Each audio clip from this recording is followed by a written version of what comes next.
Bora falar agora sobre o Coritiba, que está contratando o Lisieiro, meio-campista do São Paulo, que disputou a temporada passada com a camisa do Internacional. O Lisieiro fazia, pelo menos a impressão que se tinha, que fazia parte dos planos do Rogério Ceni, mas eu já tinha contado para vocês que se pintasse proposta, ele sairia. Por que o Lisieiro está indo para o Coritiba?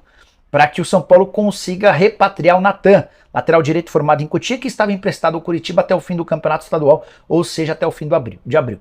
São Paulo tem muitas dificuldades na lateral direita, você sabe, da contusão do Moreira, só volta em junho, das lesões de tornozelo do Rafinha e do pubis do Igor Vinícius, não tem data certa para voltar, e da situação do Orejuela bastante ruim, não tem moral para jogar, é possível que nem entre mais, nem vista mais a camisa do São Paulo. Diante desse cenário, o Tricolor procurou o Coritiba e exigiu o retorno do atleta. O Coritiba pediu uma compensação em forma de atleta, o São Paulo ofereceu o Orejuela, não houve acordo, o Coritiba pediu o Lisieiro e o negócio foi fechado.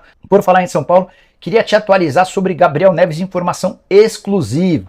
São Paulo decidiu colocar o Gabriel Neves à disposição do mercado. Muito preocupado com o fato dele não estar jogando. Você sabe que o Gabriel Neves não estreou ainda na temporada por opção do Rogério Ceni. Em 4 jogos ele nem sequer foi para o banco de reservas. Na única vez que se sentou no banco nem saiu para campo no jogo contra a Portuguesa.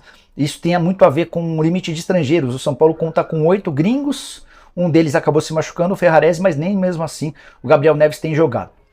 O uruguaio, que foi comprado no fim do ano passado por 8 milhões e 700 mil reais, anda irritado com a situação. E o São Paulo, para tentar evitar um ruído ainda maior com o Rogério Ceni, já avisou a clubes brasileiros que topa negociar o Gabriel Neves por empréstimo ou em definitivo. Essa informação já chegou para alguns clubes nacionais e a tendência é que a gente tenha uma novidade importante envolvendo a saída do Gabriel Neves. O São Paulo, se for para vender, vai pelo menos tentar recuperar o prejuízo. Foram 8 milhões e 700 mil para adquiri-lo em definitivo e outros 300 mil euros, mais ou menos 1,5 milhão de reais, gastos em janeiro do ano passado, quando do início do empréstimo. Então, para que o negócio pudesse ser fechado de forma redondinha para o São Paulo, pelo menos 10 milhões de reais. O São Paulo não se opõe de emprestá-lo, mas gostaria que ele fosse para um clube onde pudesse jogar como titular absoluto. O São Paulo tem convicção de que o Neves, atuando como titular, vai fazer valer todo o investimento feito pelo São Paulo.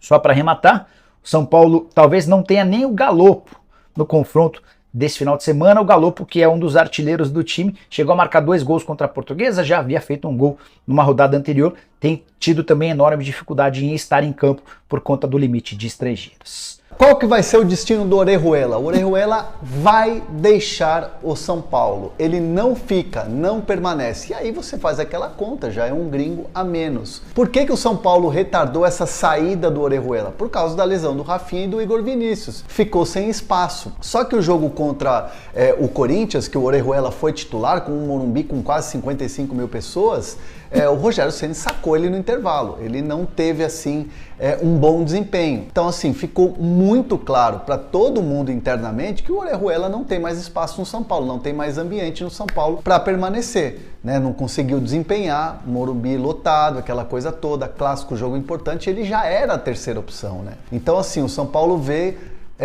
internamente que não há outra saída senão você emprestar o jogador ou então até mesmo uma rescisão de contrato amigável, buscar uma rescisão de contrato amigável.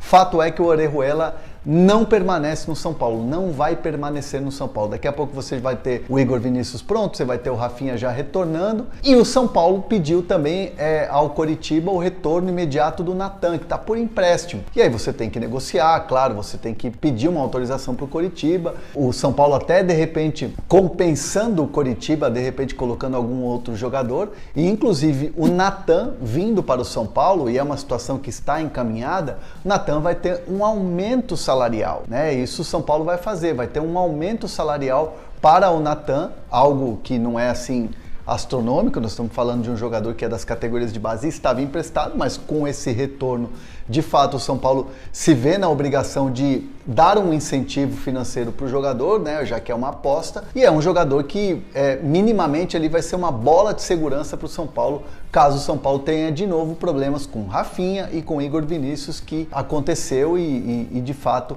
até essa questão dos estrangeiros, né, de ter um a mais, o São Paulo não contava com o Orejuela quando, né, fechou com 8 estrangeiros, só que aí teve que segurar por causa da lesão dos 2 laterais.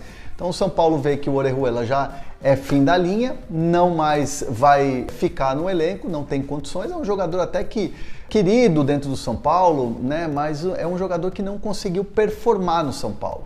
Eu mesmo estava lá na beira do campo, do lado do banco de reservas do Rogério, e eu via o quanto ele ficava apreensivo, não conseguia desenvolver o seu jogo depois que o Corinthians tinha feito o seu placar.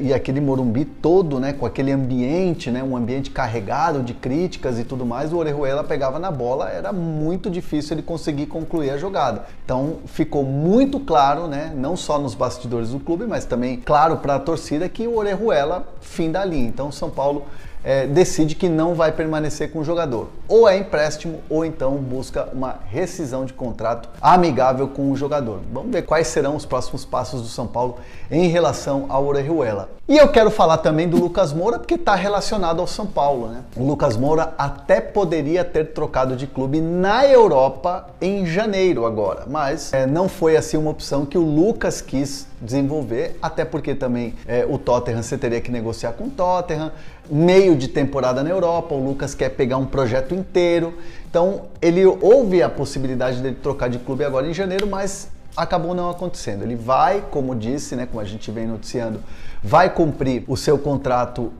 com o Tottenham até o final, não vai renovar. E nesse momento, apesar do interesse do São Paulo, e não me confirmaram a informação de que o São Paulo vai oferecer um contrato de 3 anos, muito pelo contrário, o que eu ouço nos bastidores do São Paulo é que assim, há uma aproximação, há uma conversa, né, com o Lucas, há uma conversa com o empresário do Lucas, mas nada de financeiro, tempo de contrato, porque o Lucas ainda não decidiu se vai voltar para o Brasil. Claro que ele vê com bons olhos voltar ao Brasil. Claro que ele é um torcedor apaixonado pelo São Paulo. Claro que ele vai dar preferência ao São Paulo se ele decidir voltar ao Brasil. Mas isso não está batido o martelo. É assim, algo que o Rogério já falou, né? Não vamos iludir o torcedor. Não vamos iludir o torcedor com promessa de que o Lucas vai vir. É uma situação que o Lucas vai ter que decidir. Não é o São Paulo que vai falar, vamos fazer uma oferta, vem para cá, Lucas. Não é. Está nas mãos do Lucas a vinda para o Brasil, a volta para o Brasil, uma vinda para o São Paulo. E nesse momento, o que acontece? Quem trabalha para o Lucas no dia a dia está na Europa nesse momento, ouvindo propostas, ouvindo projetos. E ele tem situações na Inglaterra, na França e também na Itália. Além de clubes árabes, que aí entra uma questão financeira muito grande, e também MLS. Então, assim, nesses meses que antecedem o fim do contrato do Lucas Moura com o Tottenham, o staff faz uma varredura no mercado. Você, o que você tem aqui? Vamos analisar aqui. E vai jogar na mão do Lucas para ele decidir. E o que eu posso garantir para vocês é que, assim, hoje o Lucas Moura, a ideia dele, a prioridade dele é permanecer na Europa. Fazer um contrato longo, 3, 4 anos, na Europa, e aí depois, claro, com 34 anos, com 33 para 34 anos, repensar uma situação de futuro. Mas hoje a prioridade dele é permanência na Europa. Só que assim, para o Lucas o que vai valer é o projeto esportivo, que ele vai analisar primeiro, projeto esportivo, projeto financeiro e o lugar da Europa, né? Então assim, vamos pensar, Itália, sim. França, depende do clube. Inglaterra, mesmo ele morando na Inglaterra, depende da região. Então assim, o Lucas ele vai olhar primeiro o projeto esportivo, o lugar e aí a questão financeira. E claro, ele quer um contrato longo. Seria assim, talvez um último grande contrato do Lucas no futebol europeu, se assim acontecer, como é a prioridade de todo mundo hoje. Então o São Paulino tem que ficar bem tranquilo, não se empolgar muito, porque tá na mão do Lucas, depende do Lucas. Se de repente aparecerem projetos, propostas que não agradam o Lucas na Europa, ele vai olhar para o Brasil, ele vai olhar para a América do Sul, voltar para cá, né? Então assim, é uma questão de tempo e não dá para cravar nada nesse momento. Ele vai voltar para o São Paulo, tá palavrado com o São Paulo. Não, o que ele tem, a promessa que o Lucas tem hoje é assim, vou voltar para o Brasil, vou ouvir o São Paulo primeiro porque é o time que eu torço, o time que eu gosto, é a minha casa. Pronto, essa é a questão.